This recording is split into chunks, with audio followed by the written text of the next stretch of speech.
From the Torch Studio in Houston, Texas, featuring leaders and personalities from Jewish communities around the globe, this is the Sunday special edition of the Jewish Inspiration Podcast with Rabbi Aryeh Wolbe.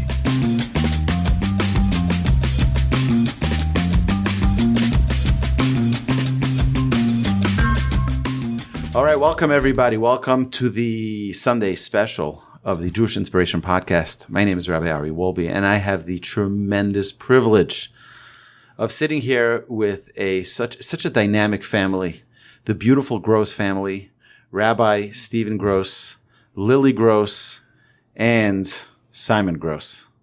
So, guys, welcome. Thank you. Thank you for having us. It is such a beautiful family. If you guys can be here in the studio with me, you'd understand my excitement and my joy. One of the things that we like to do in our Jewish Inspiration Podcast is be inspired. And we want to be inspired by all of you. And every person has their journey. Every person has their special, unique way of connecting with the Almighty. And to see a family that's so unique, dynamic, eclectic, diverse is really special. So I wanted to start with Rabbi Gross. If you can just share with us, give us some of your background, where you're from and where you are today. I grew up in San Diego, born in Detroit, and made my way to Houston 30 years ago to start my career as a rabbi. Started at Congregation Beth Israel, and now I'm at Houston Congregation for Reform Judaism. So it's been a beautiful journey here in Houston, and through those years became connected to Torch in a number of ways. First with Rabbi Lipsky, studied with him quite a bit, and now I've had the joy of studying with you and looking forward to some more. Beautiful. Lily, tell us about yourself. Yeah, a little bit about my Jewish journey is that I think... Where were you born? Born and raised in Houston, Texas, right here with... Finally someone. So I grew up here in Houston, and so much of my roots are here. So much of how I am who I am is because of these streets. I've been visiting in town and feeling so grateful for getting to drive around and know where I'm going. I live in LA now, and I never know where I am. And I think that something I'd like to share about my Jewish journey is that I think I've always felt deeply connected to my Jewish identity. And what I love so much about Judaism is that there are so many ways to find connection, whether it be through the beauty of Shabbat or the beauty of communal singing or the beauty of sitting around a table with your family. We can find Jewish spark in so many things. And so I think throughout my life, I've collected a lot of gems from many different rabbis and inspiration. But it all starts here with my dad. So it feels special to be here all together. That's awesome. And what do you currently do? I am currently a student at the Ziegler School of Rabbinic Studies in LA. That's incredible. And Simon, tell us about yourself. I'm also from Houston, Texas. Woo! Born and raised. I go currently to the University of Texas at Austin with Rabbi Trapp. I started getting more involved about a year and a half ago, and I would say I'm part-time at the university and part-time at Yeshiva or Sameach in Eretz Yisrael. That's beautiful. So one of the unique parts of your family, first is I just want to say that Thanksgiving, I was the night before Thanksgiving, we were hosting a barbecue for one of the functions in one of the institutions. They have a bike-a-thon. So those of you who are cyclists and like to cycle for an insane lengths of 120 miles and things like that. So the Mesivta of Houston, which is the boys' high school of Houston, has a bike-a-thon. And my wife and I have been privileged to have a son in the Mesivta in the boys' high school for the last 4 years. Mm. And this year, we don't have any children there. And my wife felt bad that she's like, next year I'm not going to have any kids. And they're like, yeah, next year you're not going to. We've been hosting the kickoff event for this bike-a-thon every year for 4 years. And they're like, okay, so next year we're going to have to find someplace else. She's like, no, just because I don't have a child in the yeshiva at this specific time doesn't mean we're not going to host it. We're going to host it anyway. Either way, Wednesday was the barbecue, and I went to HEB to just get the last few things, and that place was a madhouse. It was a madhouse. I told my wife, like, what's going on Wednesday afternoon? She's like, tomorrow's Thanksgiving? Like this reminds me of Erev Shabbos. It reminds me right before Shabbos in Jerusalem or in New York, one of the big, Jewish cities, where it's just total pandemonium and chaos of like everyone like ripping things off the shelves last minute and running to. But isn't that a beautiful thing that we have Thanksgiving every Shabbos? Every Shabbos we get to sit with our family. Every Shabbos we get to sing with them. We get to talk and we get to communicate. I think it's one of the most beautiful things in our Jewish, I don't call it religion, relationship with Hashem, that Hashem gave us this gift of Shabbos. That we can just sit together and enjoy. I think it's such an amazing thing. It is so beautiful. Do you know you have an amazing voice for podcasts? That rich. Yeah, deep. Baritone. Yes. All right. So I want to talk about some interesting things here that, you're a Reform rabbi. I just want to introduce this whole idea is that I don't believe in Reform Judaism. I don't believe in Orthodox Judaism. I don't believe in conservative Judaism or Reconstructionist or any of the other things. I really think they're all nonsense. Really. Now, why am I saying this? Because I firmly believe that there are two types of Jews. There's growing Jews and stagnant Jews. And I encourage every person, and people come here all the time. I have people coming into Torch classes like, oh, Rabbi, I'm Reform. I'm like, there's no such thing. Are you a growing Jew or a stagnant Jew? That's it that matters. I think in the Almighty's world, those are the only two functions that really matter. God wants all of us to be growing and aspiring to connect on a higher level than we started. If today we're better than we were yesterday, I don't think the Almighty really cares where you pay your membership dues. Right? Yeah, absolutely. And that's one of the things that I fell in love with, especially with studying with you. But even when studying with Rabbi Lipsky too, he had a slightly different terminology, but it just was so rich. And you've taught at our congregation, as well as other of the rabbis of Torch, and has enriched us tremendously. I'll share one really beautiful thing that I learned from you when I was studying Musar a few years ago that I've never forgotten, and I never stopped doing it. We were studying, I don't even remember the Musar Midah, but from it, I learned that you should always escort somebody to the door. You should never just say goodbye and not escort them to the door. Never forgot that. Never stopped doing it. Amazing. It's a stagnant or growing. And I've shared, I sat with Lily and Simon Friday morning, was it?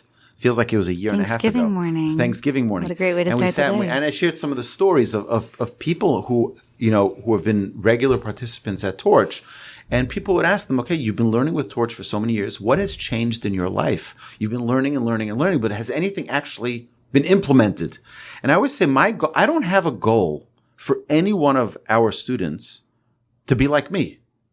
I want them to be like themselves. Be yourself in the greatest version the Almighty envisioned for you. Don't try to please your neighbor, your friend, your parents, your siblings, just for yourself. Take yourself to the greatest level you can be. And that's to me, my passion is obviously my own personal growth, but hopefully taking a community along on that journey. And I feel like wherever I struggle, Nebuch, sadly, my students need to struggle with me. Like when I'm in middle of a whole series on prayer.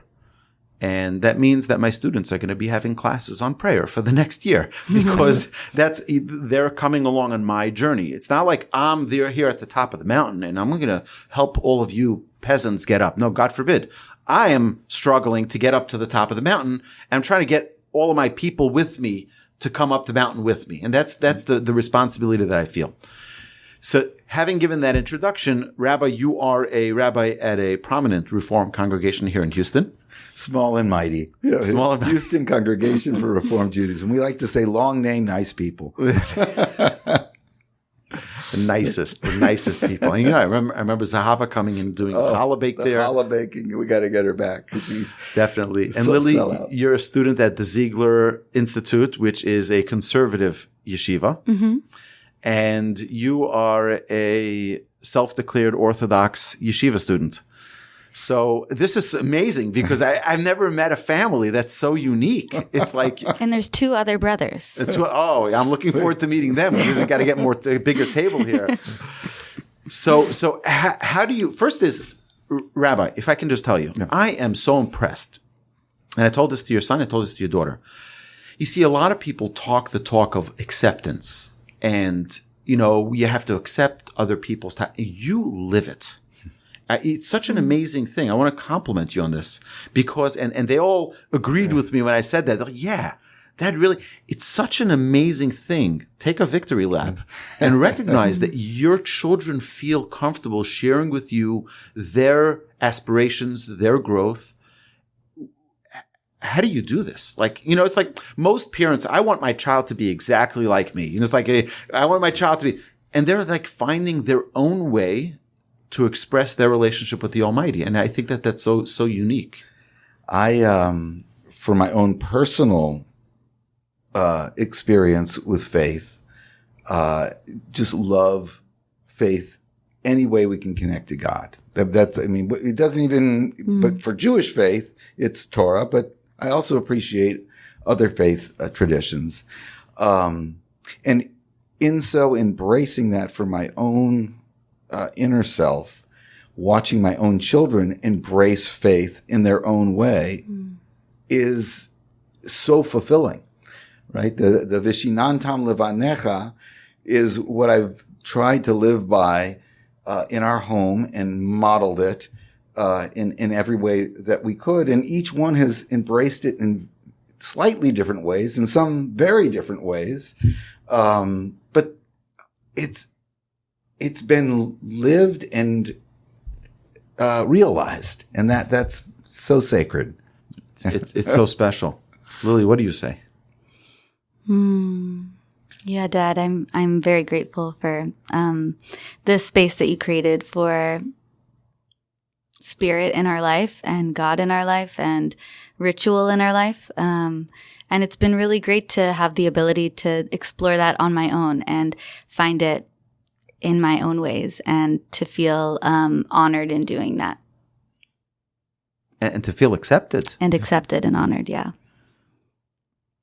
Simon, go. Simon says. People always ask. If you're a Reform rabbi, what do you mean? You're a Reform rabbi? What's it like at home? I think they're always expecting the typical, a lot of Baal Tshuvas have a lot of problems with the relationships of their parents. It's hard, the kosher, all these things.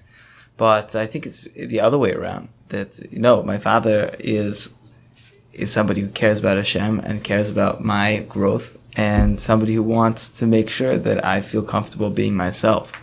So I always tell people, no, it's not that way. It's actually the exact opposite way. I'm very lucky to have very supportive parents who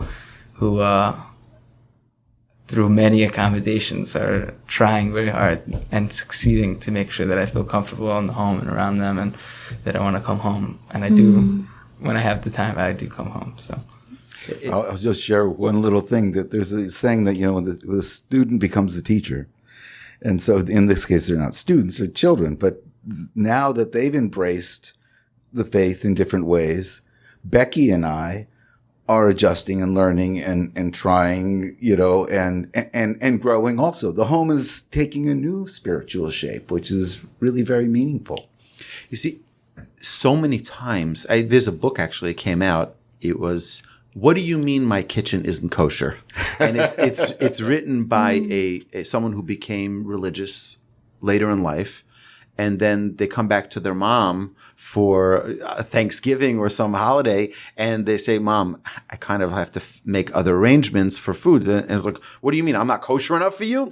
And it's like, well, it's very delicate, and it's something you have to be so careful, so sensitive. I always tell students, your responsibility of the Big Ten, the 10 Commandments, is kabed es avicha ve'es imecha, honor your father and mother.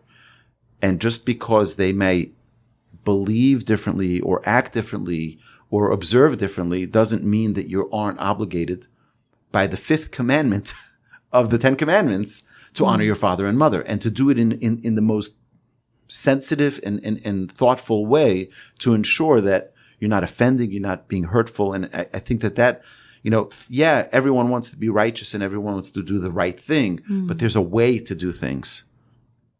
So I think, it's such a beautiful thing. I feel like I'm among the great people of Houston here. So I want to first start with some definitions. So Rabbi, can you educate us? What are the principles of Reform Judaism? Oh boy. How much time do we have? Well, I mean, how to kind of, I think informed choice is at the core piece. Now that doesn't really mean anything, because every branch of Judaism is informed choice. Mm-hmm. But to the extent that, halakha, is the way I've heard it, and it is so oversimplified, but halakha speaks to and directs our path, but it's not the only path. It kind of has a veto. It doesn't have a veto. It has a vote in the decision making of an informed Reform Jew. So that's kind of at the core of how at least we try to inform and get people to understand the laws and the teachings and the customs of the faith, and encourage people to embrace them in every way that's meaningful to them, and to us. But sometimes it's just a little bit, like drive to shul to get to shul, or if you want to have a little Shabbos at home and it just involves lighting candles and having the dinner with the family, but then the kids go off and do something else. All of it's okay. Keep the ember alive. Keep the ember alive. I love that. Very much so. Mm-hmm. Look, again, it's the step. Growing. It's the step that counts. Every person needs to take their step. And I think that's I'm not endorsing any. Right. But using your vocabulary, if we can encourage people not to be stagnant, that's the goal. Especially in nothingness. Mm-hmm. Keep them. Keep them I remember, we in 2009, I got a very interesting phone call from a member of one of the conservative congregations. She said, "Is this Rabbi Wolbe?" I said, "Yes." She says, "Hi, you don't know me, but I run the adult education for my congregation. This is in Bris Shalom. And I heard that you're a grandson of the famous Musar master, Rabbi Shlomo Wolbe. I would like for you to come and teach a 3-week introductory Musar course for our adult education." I said, "Sure, let me think about it." And of course, I had to call my rabbi and say, I don't know what to do. I've never walked into a conservative congregation before. What am I allowed to do? Not allowed to do. He says, to share Torah with the Jewish people, you have to do everything you can do. Go in and teach Torah. Of course, you got to go do it. Okay, great. So I did so. And it was standing room only. It was incredible. It was a packed house. And then after 3 weeks, they said, we really have never had such an experience of so many people being interested in learning Torah. Can you continue? This is November, till the end of the year. Oh my goodness. Till June. I said, sure. Okay. By the time the end of June came, I was thinking what? If I was already here, let me reach out to some of my Reform congregations in town and see maybe they'd be interested. And then we went to the Reform congregation in Beth El in Missouri City. And from there it snowballed. And we were then in 19 congregations across the city. And it was really incredible. It was an amazing experience to see so many people engaged in Jewish learning. My biggest challenge I had was that I was the only education they were getting. And that was concerning, because they should be getting a lot of education, because like you said, informed. Right. Right? And informed, they can't be informed if they don't know. So how do we address that need for our members in our congregations so that they have the ability to be more informed in their Judaism? Because the number one question I get is, how come nobody ever told me that? How come nobody ever told me that? And it's like, I get this almost on a daily basis. How come nobody told me this? And that's like, I feel like it's an obligation on each and every one of us. Like, yeah, we got to go out there and teach this. But I remember I was once at one of the congregations. They were unhappy that we were there. Oh, we heard that you're Orthodox. Why are you even here? So they called us in for a meeting. I'm not going to say which congregation this was, but it was one of the 19. So go figure it out.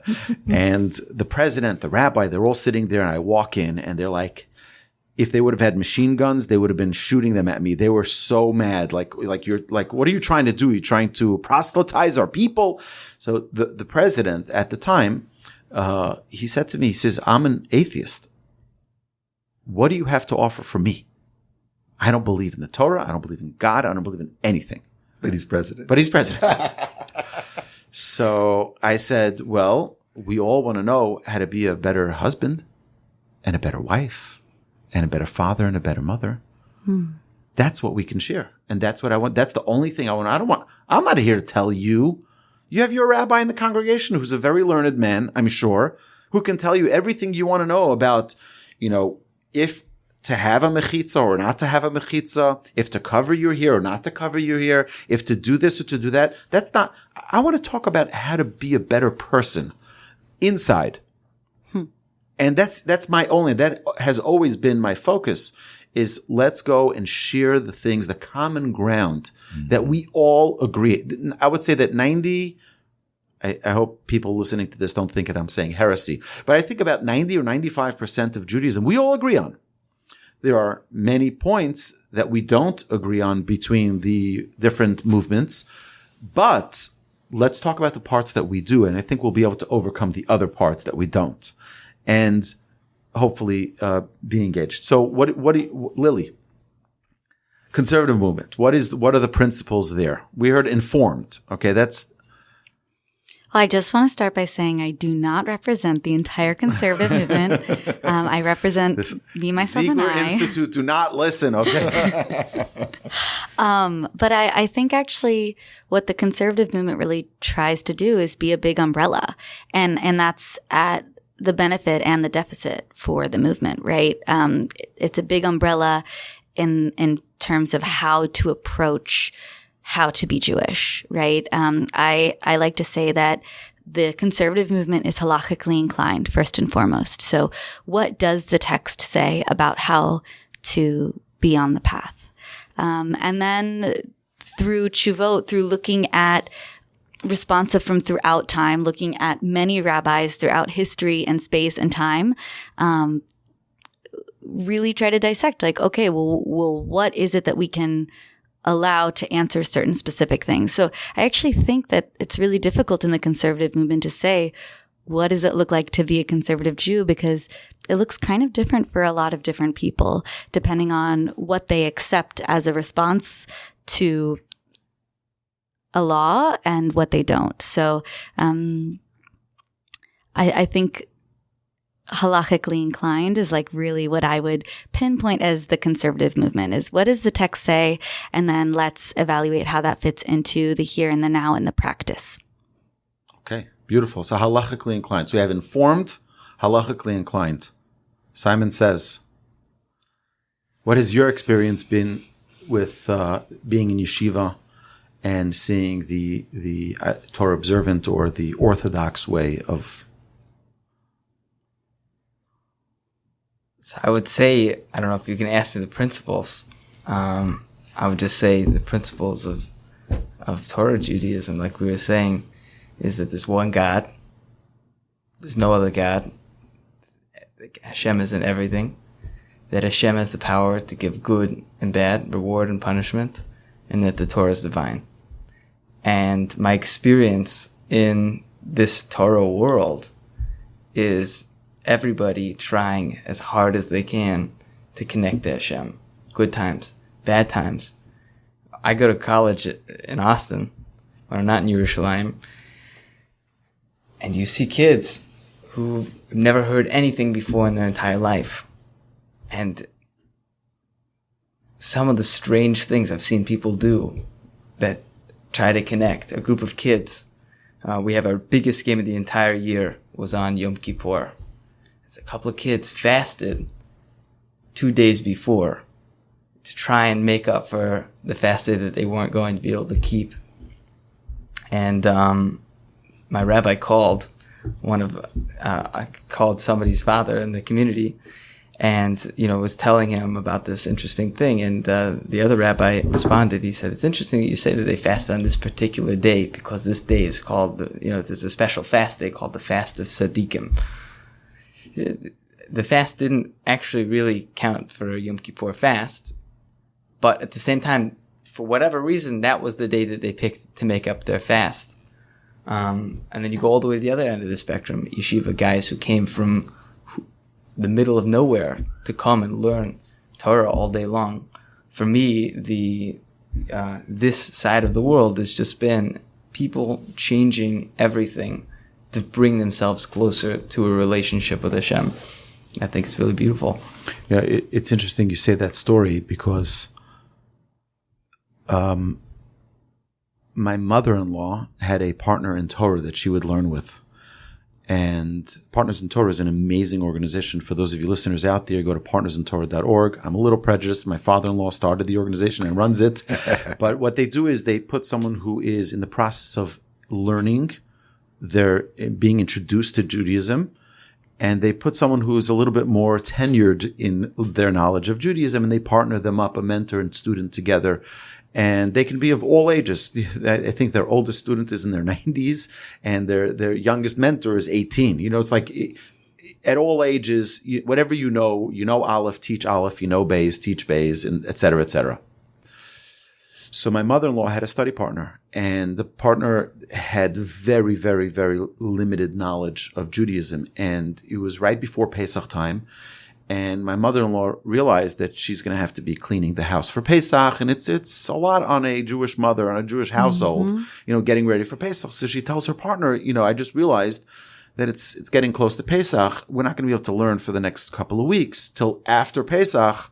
So, I just want to, she says, tell me a little bit about Pesach. What is this holiday? I've heard of the Pesach Seder, but I don't really know what does it really entail?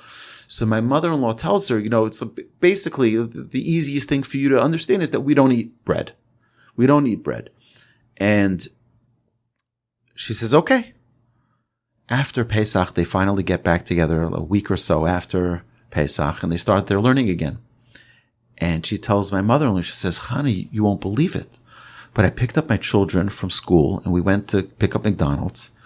And I'll tell you, I scraped off every last piece of bread from their cheeseburger. Every single last piece of bread, because it was Pesach. And on Pesach, you don't eat bread. You told me they don't eat bread. And I'm telling you that up in heaven, the Almighty smiled. Yeah. How precious are my children. How precious are my children, that the little they know, they observe with so much love, with so much dedication, with so much beauty, so much devotion. It's such an incredible thing. And to hear this, what you're saying about these college students who are worried, what are we going to do? We're not going to be able to fast on Yom Kippur because that's the big UT game. It's going to be on Yom Kippur. We're going to fast. To think of that is just absolute. Now, you'll have people who say, well, that's a shanda. Right. They should be fasting on Yom Kippur. You know what? I prefer looking the way, the Mishnah tells us, Ve'amech kulam tzadikim.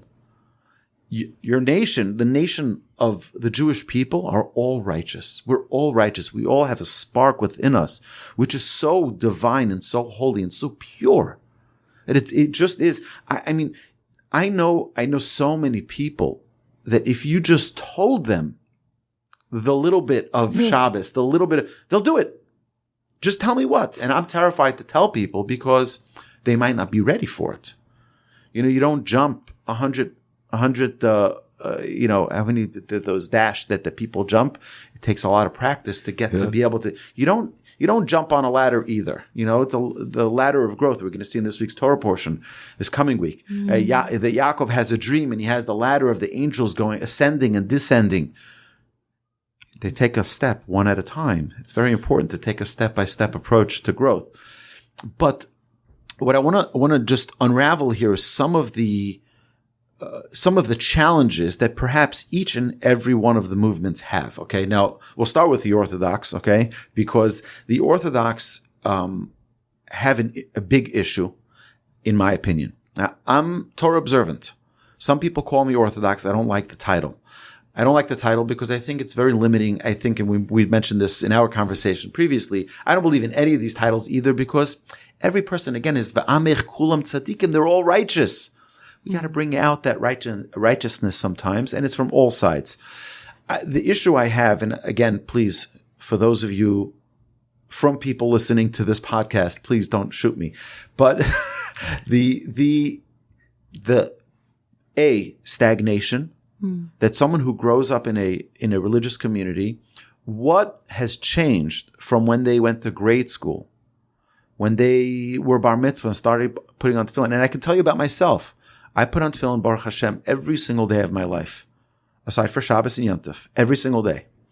And when I was about 17 or 18 years old, I felt like I was a puppet. I'm doing this every day, and I have no idea what in the world I'm doing. I know I'm doing it. I know it says it in the Torah to do it, but I don't know why I'm doing it. No one ever taught me why I'm doing this. Yeah, we learned the laws, but we didn't learn the reasons. We didn't learn the meaning, the connection. And I said, okay, I have to start spending time every day while I'm in yeshiva, investing in learning the whys.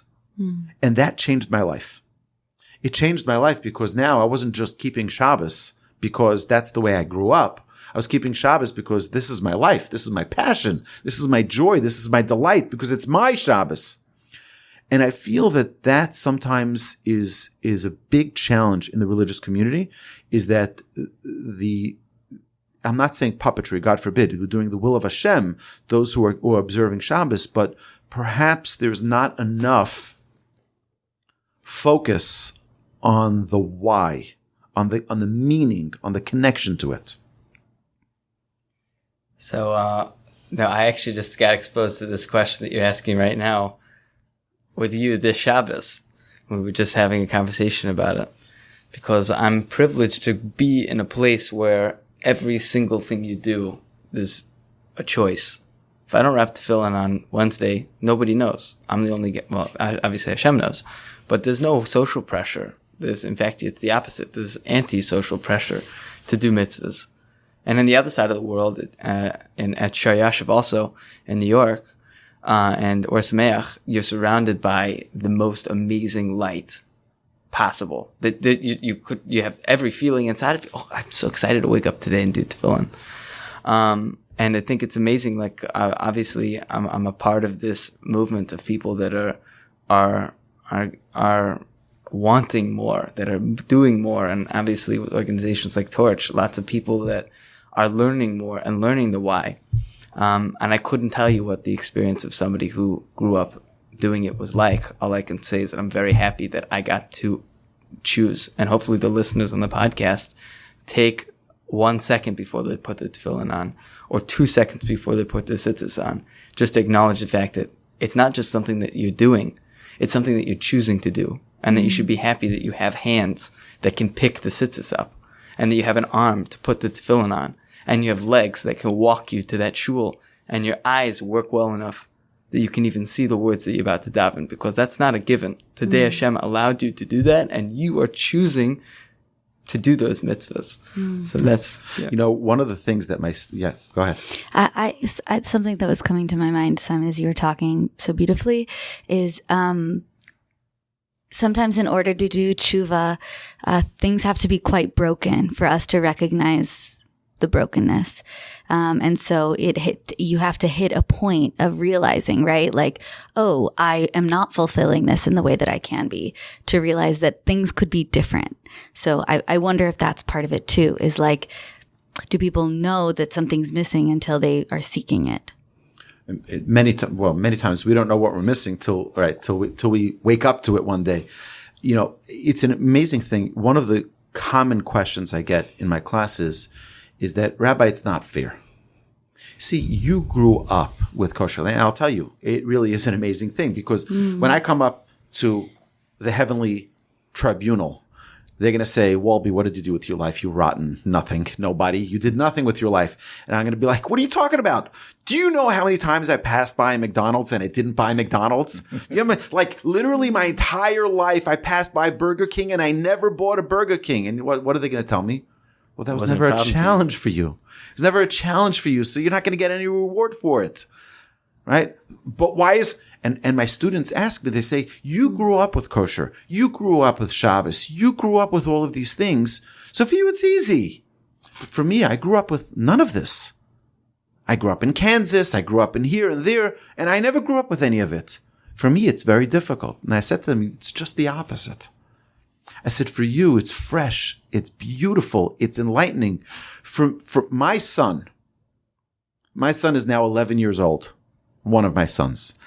And he has said the Shema probably 4,000 times.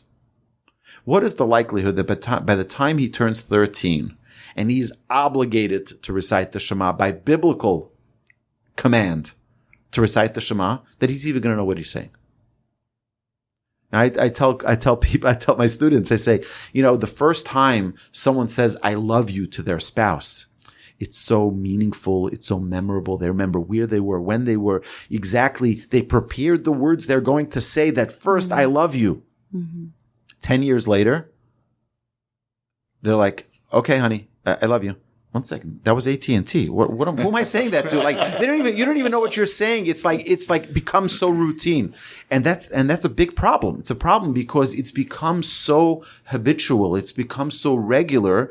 And that's the challenge on the other side of, someone who grew up religious, someone who grew up in a Torah observant lifestyle, keeping Shabbos. It's a regular thing. It's what we do. We don't ask questions. We're not going to ask questions about Shabbos, and we're not questioning the observance of it. But what's the deeper meaning behind it?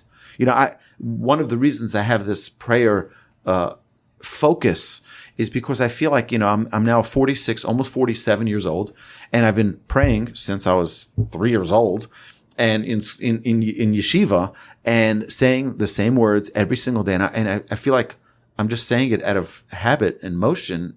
I don't connect with the words because I don't even know what I'm saying. And that's why I said, I got to stop and focus and learn each and every section of prayer. So we did Modeh Ani, and we did Reishis Chachma, we did, the Asher Yatzer, all the blessings, the Brechas Torah. Now we're, I think, 20 or 30 episodes in, and just slowly getting through the entire prayer so that I can learn it for myself. I happen to share it with the world, but it's my own personal journey. And for me, hopefully transformative, and hopefully for the listeners as well. That's the prayer podcast. But just a little plug there. But that's the challenge of. But now there's one other thing that I want to bring up, as I think is a major problem with the Torah observant community, and that is. And obviously, we have to judge every person favorably and every group of people favorably. But I feel that there would not be a reform movement. There would not be a conservative movement if the Torah observant community did their job. What do I mean? What I mean is that we're all the children of Abraham, Isaac, and Jacob. The Torah doesn't belong to the religious. The Torah belongs to every single Jew. The Torah says, Morash Kehilas Yaakov, it's an inheritance for every Jew. It doesn't belong to me. It belongs to everyone. It's their Torah. So why do people not know it? Why have we not been there to answer people's questions so that people don't have to rewrite, create another movement, create another... Why do people need? Why would they ever get to a point if their questions were answered, if they were lovingly embraced? They would never need to create a reform movement in 1807. They would never need to. And I understand there was the Haskalah, and I understand but why wasn't the religious community? And I feel this as a personal responsibility, that as a Torah observant Jew, my job is to be there as a representative to share Hashem's Torah. That's it. That's my job.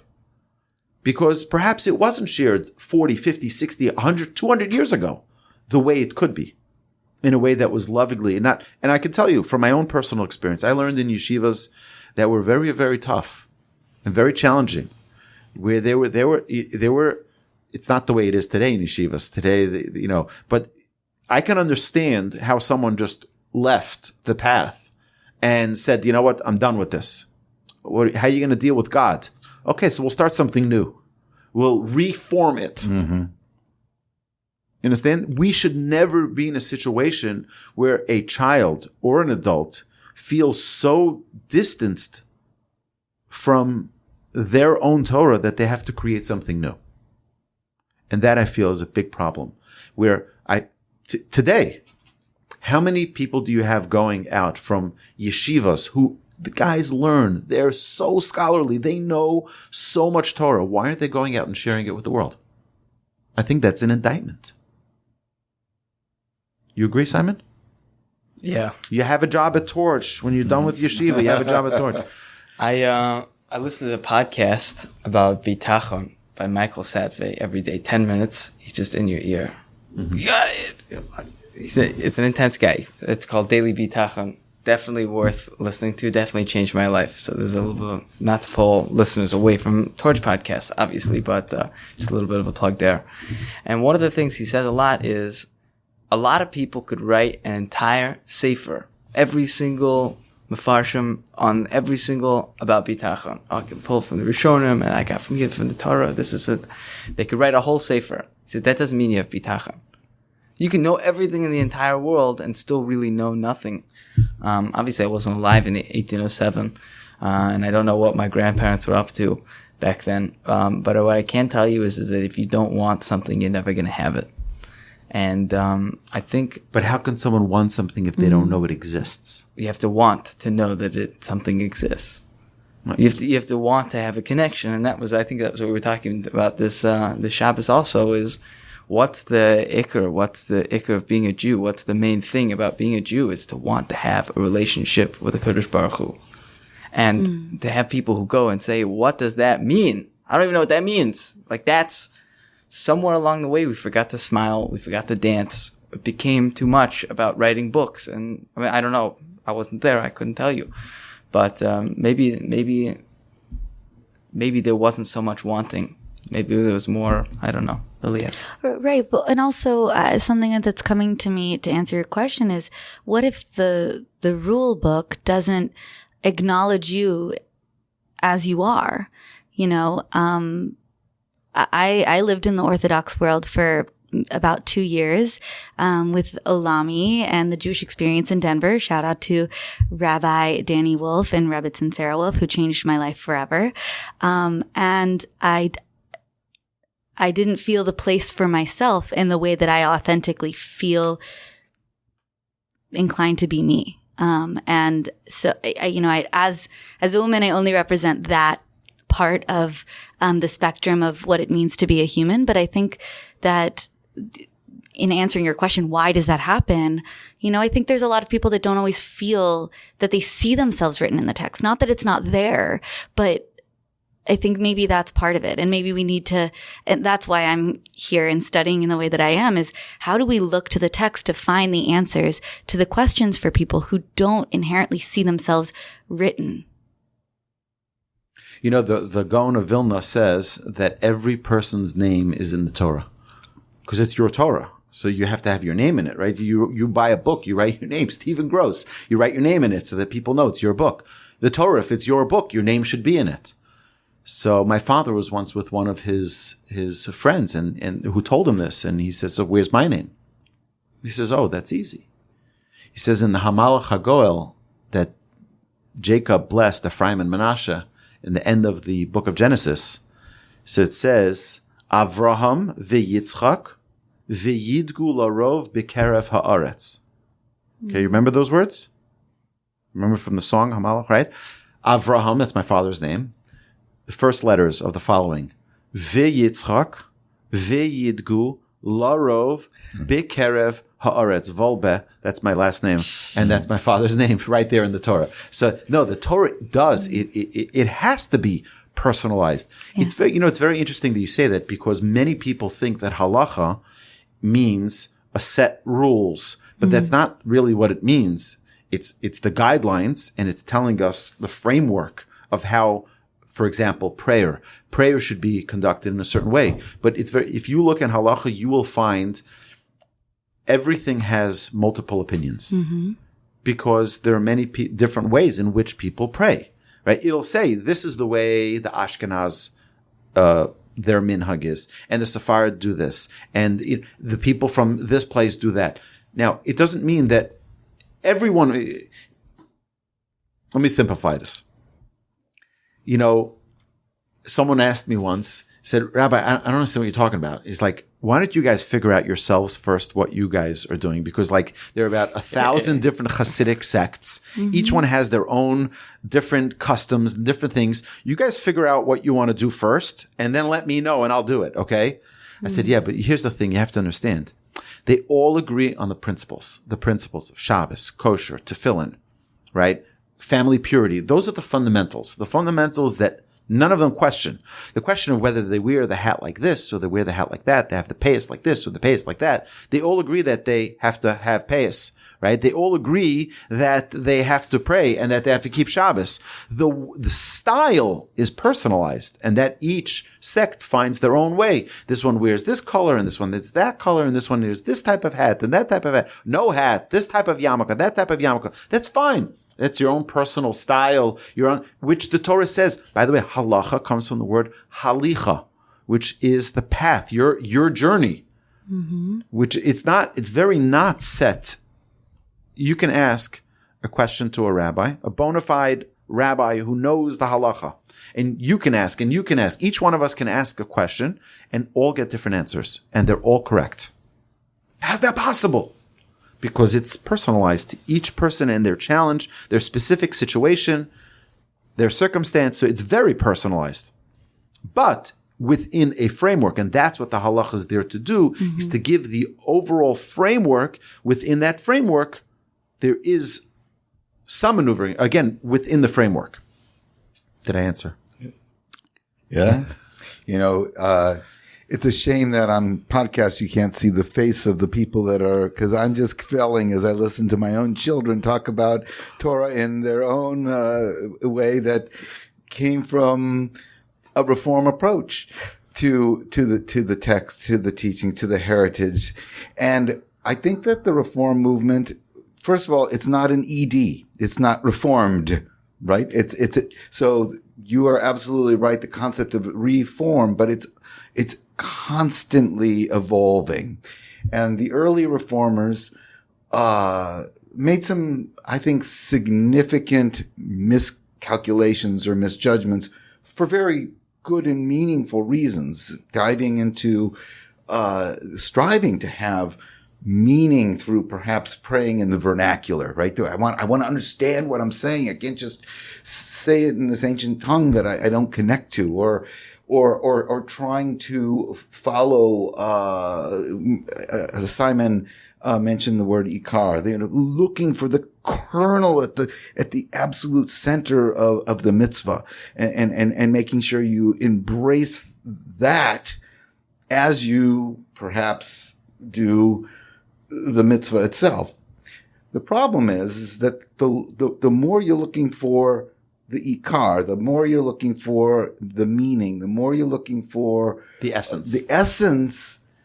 The form also starts to disappear. Mm. So over the course of 100 years, 150 years, whatever it may be, we find ourselves today as Reform rabbis trying to usher back the form, even though we also have this philosophy of that essence. So it's a gentle bringing folks back to connect to tradition, to our heritage, to all of the elements that within my own family have embraced it in very different ways. And I pray, please God, that in the congregation as well. I'll tell you, you told a funny story, that little first wrong. One of the first questions I received, it was one of my first questions, but it was my first year as a rabbi here in Houston. And an older woman comes into my office and she says, Rabbi, are crab cakes kosher for Pesach? Then God, do I embarrass? I said, well, crab is never kosher. But I guess if you're going to make it, you should use matzah meal, It was such an odd question. Like, what am I supposed to say?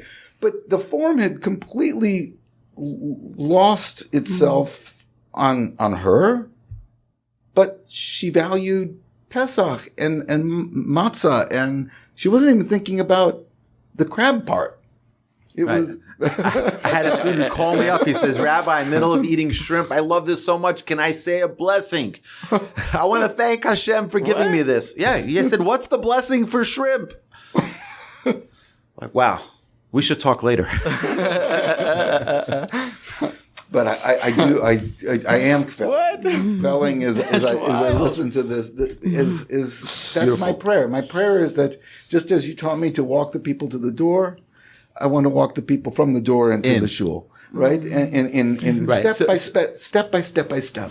Right. Very So small. the question is, I'm a believer that in the roots of everything there was good intention. So I'll give you some of my challenge, all right, particularly, and I can only speak from my own experiences of what I've seen. So one of the people who worked for Torch was a member at one of the Reform congregations in Houston, and she was making a bar mitzvah for her son, and she invited us. She really wanted us to come. Now, obviously, it was not in walking distance to where we live, so we stayed in the neighborhood close to where her congregation was for Shabbos, and we walked to the bar mitzvah function that was Shabbos afternoon, not to the service, but we weren't there for the service, but we were there for the function. We came in, we said Mazel Tov, we were just like in Houston heat, and it's just schmaltzing, we're sweating, and we walked in. And she's like, I can't believe that you actually made it. It's so special. And the kids were all having their pepperoni pizza. And, to me, it was just like, it pained me. Yeah. It pained me because they don't know any better. They literally do not. It's not that they're doing this, let's see how we can hurt Hashem. Like, go against this Torah. No, they just don't know. They literally do not know. That same woman came over to me. She was doing our program coordination. She walked into one of the classes, and she said, and she organized, because the classes were in different locations at the time before we had a Torch Center, and she listened into the class, and the rabbi was talking and saying that there were 6 different blessings that you recite on food before you eat them, right? We have the bread, which is hamotzi. We have the wine, which is agafen. We have, on pastries, we have mizonos. We have fruits from the tree, which is pri ha'etz. We have ha'adama, from things that grow from the ground, and shahakol.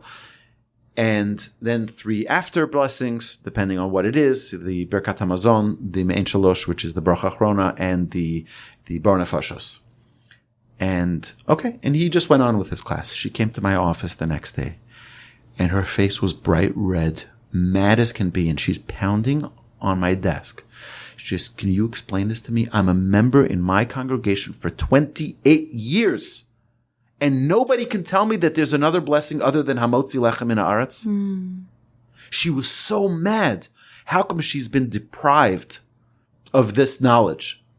So that's my question is, like, what are we doing to help these people who are desperately wanting to know, to assist them in their growth and in their quest for more Yiddishkeit? Yeah, and it's such a beautiful, because it didn't matter, at least to a Reform Jew even 20 years ago, that they're like, I said the blessing, right? They're just they just wanted to be able to connect, to recognize and appreciate the food they're about to eat. And they might even not know a blessing after. Now, in the Reform movement, there is a conscious effort to start to reinstitute those different, reintroduce, yeah. And because there's a recognition that to some extent we've failed, we've lost that idea of being informed, right? We did the same thing with Israel education. So we're doubling down and really trying to weave it into every level of our children today. So it's It's so important. It's moving. If you look at the Reform, kind of the center of Reform practice today, and compare it to 20 years ago, it looks a little bit more like what conservative Judaism looks like. Not quite. We're not using the same prayer book, but the curriculum in our Sunday schools are much more similar, and it's interesting to see this, and it's important, very important. Definitely. I grew up Reform. I was the star student, perfect attendance. Every year I was on that stage except for 1 year, and that 1 year I didn't. The principal of the school really got on me. Why'd you miss those 2 days? We're talking about, people who are going, out of their way to ask questions about Pesach or Kashrus or whatever it was. And one time I got a lot of mussar from an Israeli guy who worked at different Reform schools but was an Orthodox person himself. And he says, Simon, you have to understand, I'm not a parent, I don't have kids in Mitzvah Hashem one day. Well, but he says, you have to understand is that most of these people don't do very many Jewish things throughout the week. They're not thinking about Shabbos every day. They don't have a Hayom Yom Revi. They're not thinking about Shabbos every day. Come Sunday, every single one of these people is schlepping out of their way halfway across the city to take their kids for 6 hours. How many hours? 3 hours. Yeah. 3 hours a week, once a week. That's it. And I got a tremendous amount of education that's 3 hours a week. Obviously, I had a little bit of a leg up. Don't tell my classmates, but the rabbi actually lived at my house, so I got my questions answered whenever I wanted. But it is impressive how much you can fit into those 3 hours. But it's hard to say, how did the Reform movement fail me when all you had was 3 hours a week? And for you and me, I got the podcasts in my ear all day. But for a lot of people, it's not the main thing that's going on in their day. So I think that's one of the challenges for sure.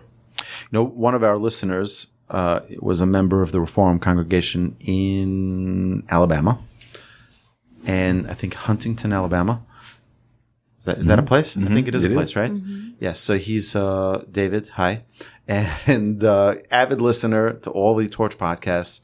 Really great guy, and he said that this Yom Kippur was the most special Yom Kippur because it's the first time in his life that he did not watch the Alabama game. And his family thought he was nuts. But that was his step to make that people are like, what's wrong with him? Why isn't he watching the Bama game? So that's and again, every step is golden. It's so special. It's so precious. Can I say something? Please. Okay. I feel called to just talk about, so I worked on a college campus for the past 4 years at the University of Denver, and meeting students where they're at is so important. Meeting people where they're at is so important. And so I think about what the Reform movement offers and offered me as a kid and offered the kids that I got to teach on campus. And you have to meet people where they're at. Like, the reality is we all grow up however we do. And so, I think it's all about the growth mindset because, there is a time and a place for all of these movements and what they were created for and why they were trying to meet the moment, right? Is it better to engage in any way than in no way? And, once you're in the door, how can we actually elevate somebody's experience so that they can learn more and grow more?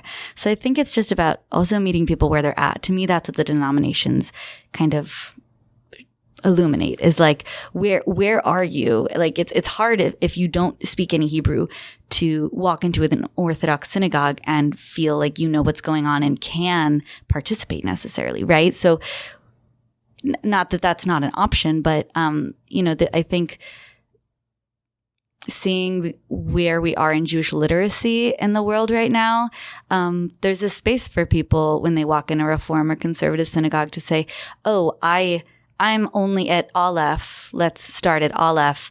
How can we grow from there? 100%. I think overall, as a people, we have to change the focus. we should create an international university of Jewish wisdom where, it's like I'm ready to start right here. Let's go. We got a napkin. We got a back of a napkin. We can start this. But I feel like, there should be a goal, a standard that we set for ourselves, for our children, for our students, for our congregations, and for our brothers and sisters around the world to get involved in learning, which is, for us we're a small organization here in Houston. And to see, I really take it as a big responsibility. I want you to know this, that I feel years ago, way before there was ever podcasting, I bought these little cameras for each of our rabbis so that they put a camera in front of them and we posted them, those videos on YouTube. And it's like, what? If you're giving a class, might as well share it with the world. So those who are not sitting in the classroom can also enjoy it. Mm-hmm. Today we have well over 1 million, downloads and, a year of our podcasts and 8,000, almost 8,000 subscribers on our YouTube channel. And the goal is someone who's not sitting here in my class in Houston, Texas, they're in Alaska, they're in Chile, wherever in the world they are. They can listen. We got an interesting, my brother got an email from this guy writes, he says, listen, I've been listening an hour a day to your podcast every single day. And I want to convert, but I don't know any Orthodox rabbis in Iran. Oh my gosh. What? Wow. I'm not kidding you. Wow. It was like, what? So I'm like, I know a few Mossad agents there. I can help you. Wow. But people around the world are listening. And I think we need to provide more for our congregants, for our communities. Mm-hmm. And I think perhaps the biggest challenge is to not have any inconsistencies in preaching something that we don't feel or live by. Meaning, I had a student who told me, he says, he was not Orthodox at all. He was a member of a Reform congregation here in Houston. He said, I'll tell you what I like about you and learning with you. He says, I like that when you talk about Shabbos, you don't just talk about Shabbos, you actually observe it. When you talk about tefillin, you don't just talk about it, you actually observe it. Which I think is definitely a virtue, but I think that every person should be able to be on a journey to share what you know. To share what you know. It means I may not be there, but it's something I aspire to. For example, I don't perfectly observe the laws of Lashon Hara. Does that mean that I am disqualified from teaching the laws of Lashon Hara? No, on the contrary. Right? It's something I aspire to reach. And that's why I want to learn it with people and teach it so that I can successfully influence my own actions to do that.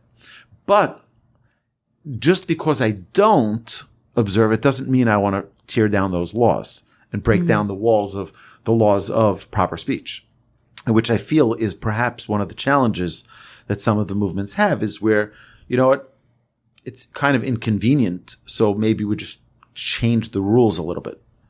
And that's my biggest challenge with the conservative movement, is their permission that they gave their congregants to drive to shul, for example, which later they rescinded, but it was already too late. The cat was out of the bag, and they could never put it back in. So, how do you deal with that in your school?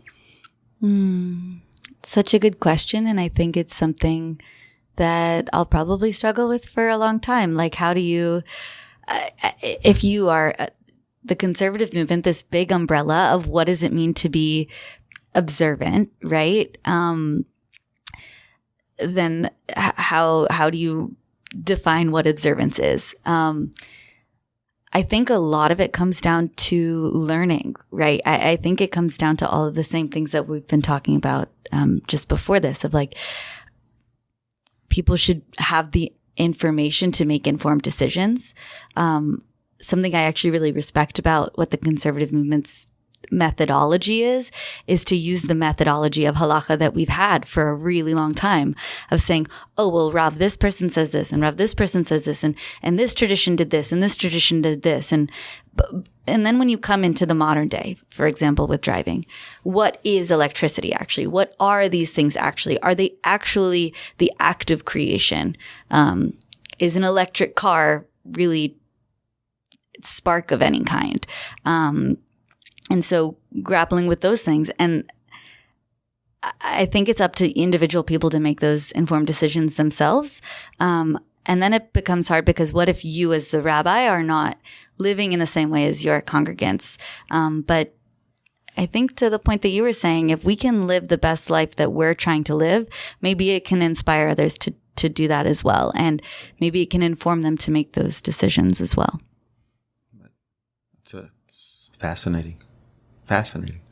There's a really cool website that has all of the responsa that the conservative movement have made, all the tshuvot around different topics. I was just exploring it because we have a halacha. I'm in introduction to halacha, and so we were supposed to pick a responsa and give a presentation onto the rest of our class. So I was searching through the archives, like trying to seek what seemed exciting to me. And there's a lot of topics that they've explored throughout time. And so if anyone's interested in checking out kind of how the conservative movement looks through those things and decides those kind of big, longer decisions, I would welcome you to check it out and welcome us all to. Right. So I'll tell you that one of the biggest challenges, I mentioned this to you on Thursday morning, one of the local rabbis, when the conservative movement was dealing with all of the gay marriages, whether they should or should not officiate them, et cetera, et cetera. So one of the local rabbis here, one of the conservative rabbis, wrote a very long article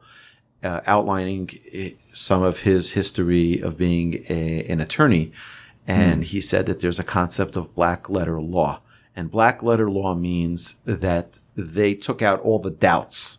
It means there's no way to look at it other than this. And he says the way the Torah gives the command in Leviticus of that a man should not be with another man is black letter law. It's like it says it very, very clearly.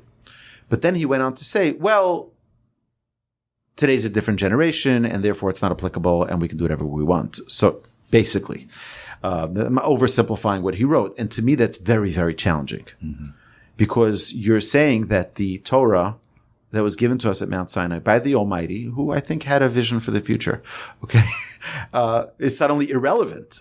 And like, how do you square that circle? Like, how does that, like, so if that's irrelevant, then why is Shabbos relevant? If that's irrelevant, why is kosher relevant? You know, maybe kosher was just relevant back then. Now, today it's not relevant. And I've heard people say, oh, the reason why pork is not kosher in the Torah is because that trigonosis. But today there's no trigonosis and they're cleaner, so therefore it's okay. I didn't know that we can, you understand? We get into very problematic things when we start shaving down what the Torah meant when the Torah gives a clear command. So what do we do with that? Yeah, it's a really good and difficult question. And I think something that I kind of lean on a lot when I'm thinking about the conservative movement is that the Gemara is rabbis arguing and discussing and thinking about the different communities that they're in and bringing in their different stories, right? That those are our oral Torahs, are the stories we've been grappling with, and they were talking to each other. And I think that we should still be in those conversations. I think we should still be arguing with the text and saying, oh, but in this community, this is what they were doing. Right, not to say it should be in conflict with. And I agree with that. And I pointed out in my Friday Talmud class every single week, I point out about how important it is to have that disagreement and that argument and to ask the questions. But they still never said that the Torah isn't relevant because it's ancient, because it's from 3,300 years ago where God gave it to us at Mount Sinai when we were in the desert and we didn't have technology. And therefore, you could do what you want because today we have technology. You understand? There's a big difference between saying, okay, we're just turning a page because it's a different world. No, It's still God's world. He's, last I checked, the creator of heaven and earth, and nothing. He didn't leave. He didn't sign out. Right. And I think the conservative movement actually addresses that with the responsa. The form is the same that we've been using in argumentation to create halacha, right? The Shulchan Aruch is like mainly three rabbis that we're looked to decide what is it that we're actually going to do. And so I think to answer these big questions that we as societies are struggling with, we're looking to those texts. They're not null and void. I don't think that's at least the intention, right? And there's always a tension there of what's the intention and what is the structure. And sometimes the intention might break the structure. And I think that's what happens in the conservative movement often with these responsa, is that then the form is broken, right? And once the form starts to break, how do you hold anything together? And that's something I think we're really struggling with, and something we see a lot in terms of the conservative movement's observance, right? Once you start chipping away at the form, what's holding it all together? And I will say, I think the response to that really is living Jewishly, right? So let's say, for the example with gay marriage, I have many friends who are gay and practicing Jews and want to be practicing Jews, right? So, how do you hold those two truths in the same instance? And I think it should be to allow people to live the lives that they're living, and to incorporate Jewish practice, Jewish value into that. How do we make space for those people who weren't written, right? I think that's what the conservative movement's trying to do, make space for those that aren't written in the black text. What's in the spaces in between? And I'll say, you're doing a good job for a first-year rabbinic student, right? The entirety of 5 months in. The conservative movement. Within the conservative movement is sandwiched between halachic Torah Judaism and the other end of the spectrum, where the Reform movement is, which kind of says Torah has a vote but not a veto in my decision making in life, and which, as we've said already, kind of dismisses a lot of these things. So you're sandwiched in between, trying to make good in the middle. But I think that you've done a good job defending the conservative movement after how many months? 4 months, 3 months of learning. It's not.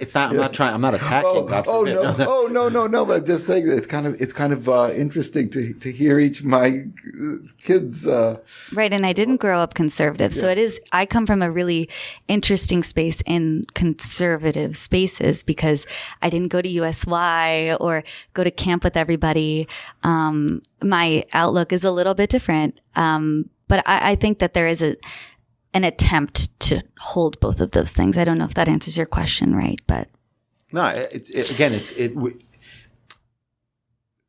we are evolving as a world, but the principles, in my understanding and belief of the Torah, the principles don't change because of that. Yeah. While, they didn't have rocket ships going to space. They didn't have SpaceX, and all of these things. So, that might be true. That still doesn't change the fundamentals of how the Torah tells us to observe our lives and to hopefully take our steps closer in our connections. We had a conversation on Friday night, I believe it was, about what is a mitzvah, right? What is a mitzvah? What is a sin? And in my understanding, my limited understanding of what a mitzvah is something that brings you closer to God. Mm-hmm. A sin is something that distances you. And the Torah gives you the prescription of what it is. Don't eat certain foods. It'll distance you from God. Do this, do that. It'll get you closer to God. And that's really what they are. They're vehicles of connection to the Almighty. Mm-hmm. And I'm a big fan of. I love that. I think that the concept of the vehicle, and when you're talking, I think of Tevye from Fiddler on the Roof. On the one hand, on the other hand, and so there's lots of those machloket that can really, say, well, on the one hand this is good, and on the other hand this is good, and they're coming face to face, and how do we? And then at some point he goes, on the one hand, and there is no other hand, right? So where does that happen? When does that happen? It's sometimes in the modern world, depending on the approach to Jewish connection that we're taking, there might not be as many on the other hands for some communities. And on my community, we've got a lot of on the one hand, on the other hand, on the one hand, on the other hand. It's just a lot of more juggling of ideas, but we're still, the beautiful thing is that we're still on the one handing and on the other handing with the same principles that you're talking about. And I love the way Torch allows every branch of the faith to struggle with that. What you're encouraging us to do is please struggle. Just keep the get in the fight. Get in the ring. Get in it. Get in the ring. In it. I always say those who are in the bleachers are not in the game. Those who are on the field are on the game. Right? Guaranteed they're not throwing the ball to you if you're out in the bleachers. Right? But if you're on the field, you better be ready. Right? And it's like people say like, it usually comes up because people say like, Rabbi, till I started learning with you, I really had no problems in my life. Suddenly we started learning. I started to have challenging situations with my spouse. I started having like, welcome, you're on the field. You're going to get the ball thrown at you and it's going to hit you. You're not going to be ready. You got to be ready for the, it's like, either way, my blessing and parting words. We're already in a good 75 minutes. Oh, my. So yeah, time flies when you're having fun, right? I would love to have another follow-up, but I think that we need to, the number one is ben adam l'chavero, and then is ben adam l'makom. We have to have the love for our fellow Jew that should overflow. And when we have that, then we're able to bring godliness into their lives. And if we're able to take the love for every single Jew, and by the way, I wear this pin every day. And when I go to the Starbucks, wherever it may be, wherever I go, and I see two Jews sitting together, I don't care, male, female, older, younger, I will always now go over to them, introduce myself, and say, you know what? October 7th taught me that we're not any different. And sometimes they look at me strangely, and then they don't want me to leave their table because we're having a conversation and we're schmoozing and we're having a good time. But really is like, let's go out there and open that conversation of like, we're all brothers, we're all sisters. Let's go. Let's be united as a people. I think that's our first mission, and our goal is for every Jew to feel, yes, I'm part of the family. And then hopefully inspire every person we meet with something. Give them some meaning, give them some way to not be the same person they were before they met us. And to have something to share with them, whether it be a word of inspiration, whether it be something that's, from your sermon, I'm sure, which is very enlightening. And something that we can, it says that a person should never part their fellow. Ela mitoch dvar halacha. Your friend is going on a trip. It shouldn't be about anything other than like leave them off with a thought of halacha. Why? They'll be whenever they recall you, they'll be recalling that halacha. They'll be recalling. So it gives them an opportunity to learn every time they associate you with their study of Torah. And I think that we need to do that with our friends. We meet them out there in the world. We have to be responsible. And I feel this as a almost overwhelming burden that we need to take responsibility for our fellow Jews and to give them everything that we can on their journey, because we can change the world. So, Rabbi, leave us with one parting halacha for us and for the listeners. Putting me on the spot. Rabbi, speechless. It's impossible. So one of my favorite halachas is that when we wash our hands, Netilat Yadayim, we're supposed to wash our whole hand from our wrist down and have our fingers open like this. And we pour, that way it washes the whole hand. And then when we say the blessing, we should put the hands up in the ear and look at our hands as they're open like this. That's very interesting because in our prayers, if you look at halakha, it says one of the most important parts of prayers is saying the ashrei. Because in it, there's a verse that says, Poteach et yadecha umasbiya l'chol charatzon. And I want to connect the two. Why do we have to have our hands open? And why do we wash them to begin with? My hands are pretty clean. You're accusing me of having dirty hands, Rabbi? No. what we're doing is when we're about to eat bread, we wash our hands. Why? Because bread is success. We work hard, we buy bread, we buy food. We can fall into a place of arrogance where we think that success comes from me. You know what you have to do? Wash away that arrogance. Open up your hands and realize that you have nothing. Only what Hashem gives you. You raise it up to the heavens. Say, I realize when I'm reciting this blessing, Hashem, everything is from you. I just washed away my arrogance. The bread that you're giving me is a gift of sustenance. It's not a given. It's not because I'm so smart and I was able to earn a living and I'm able to put the food on my table. We wash that thought away and raise up our hands and say, Hashem, I'm washing away that arrogance. I realize, look, my hands are, all perforated, right? They have nothing. Everything I do have is from you. That's my halacha. Thank you. Thank you, Rabbi. Thank you. Thank you so much, Simon. Thank you, Lily. Thank you, Rabbi. This is an absolute honor, a privilege. And what do you say? Parting words. My parting words. Doesn't have to be halacha. Anything. No. My parting words is this is such a blessing. It's a blessing as a father to watch my children and be able to share with them in a podcast. This is something special, and it's a blessing to be with you because not only are we good friends, but find yourself a teacher. You've always been a teacher to me since you've entered the Houston community. So Thank you. Lily, what are your words? I actually want to just circle back to kind of the very beginning where my dad said something along the lines of being a teacher, and you will always be my rabbi. And so it's very special to get to be inspired by you and to get to continue that growth and to watch and be inspired by everyone around me, including you, Simon, along your whole journey. She's your Rebbe, right? She brought you to Israel. She did bring me to Israel the first time. I just give a short plug to Rabbi Harenstein, who I once asked, Rabbi, was thinking and danced. He said, you're thinking? So my message to all the listeners and to myself is that we should all think just a little bit more. And the thought I'm having right now is how appreciative I am, obviously, for you for having me for Shabbos this week, and to my dad and mom for taking care of me literally all the time, and for Lily for being such a good sister. Amazing. My dear friends, thank you so much for joining us on this Sunday special, a really, really, really special Sunday edition of the Jewish Inspiration Podcast.